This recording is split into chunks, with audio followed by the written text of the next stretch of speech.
결혼은 단순히 사랑하는 사람과 함께하는 것이 아니라 새로운 가정을 만드는 과정입니다. 하지만 많은 사람들이 결혼 후에도 여전히 부모님의 영향력 아래에서 벗어나지 못합니다. 부모님의 기대, 간섭, 조언이 결혼 생활에 미치는 영향을 간과하면 부부관계에 불필요한 갈등이 생길 수 있습니다. 법륜 스님은 부모와 자식은 독립적인 존재다라고 강조합니다. 부모가 자녀에게 헌신하는 것은 자연스럽지만 자녀가 평생 부모에게 의존하거나 부모가 자녀의 결혼 생활에 깊이 개입하는 것은 서로에게 부담이 될 수 있습니다. 결혼을 했다는 것은 독립된 가정을 이루는 것이지 부모님의 또 다른 가족 구성원이 되는 것이 아닙니다. 어떤 사람들은 결혼 후에도 부모님께 중요한 결정을 의논하지 않으면 불안해합니다. 배우자와 상의하는 것보다 부모님의 의견을 우선시하는 경우도 많습니다. 그러나 부부관계의 주체는 부모님이 아니라 결혼한 당사자들입니다. 부모님의 의견을 존중하는 것은 중요하지만 모든 결정을 부모님에게 의존하면 배우자와의 신뢰관계가 약해질 수 있습니다. 기독교에서는 사람이 부모를 떠나 그의 아내와 합하여 둘이 한 몸을 이룰 진이라고 말합니다. 이는 결혼을 통해 부부가 하나의 독립된 가정을 이루어야 함을 의미합니다.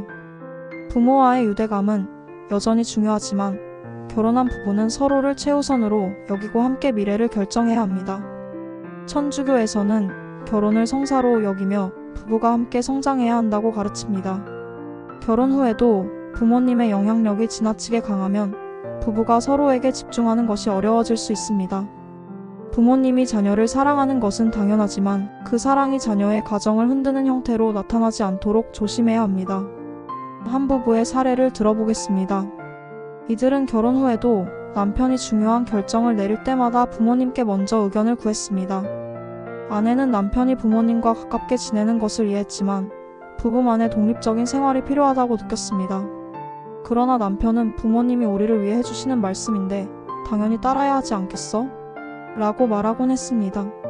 시간이 지나면서 아내는 자신이 결혼한 것이 아니라 시부모님과 함께 사는 것 같은 기분이 들기 시작했습니다. 결국 갈등이 커지면서 부부관계는 점점 멀어졌습니다. 이와 반대로 부모님의 의견을 참고하되 최종 결정을 부부가 함께 내리는 부부도 있습니다. 이들은 부모님을 존중하지만 결혼 생활의 중심은 배우자임을 명확히 합니다. 이렇게 할 때 부모님과의 관계도 원만하게 유지하면서 부부만의 독립적인 가정을 형성할 수 있습니다. 그렇다면 부모님과 적절한 거리를 유지하는 방법은 무엇일까요? 첫째, 결혼 후 중요한 결정은 배우자와 먼저 상의해야 합니다. 부모님의 의견은 참고할 수 있지만 최종 결정은 부부가 해야 합니다. 둘째, 부모님의 기대에 맞추려는 부담을 줄여야 합니다. 부모님을 기쁘게 해드리는 것도 중요하지만 배우자와의 관계를 희생하면서까지 그렇게 할 필요는 없습니다.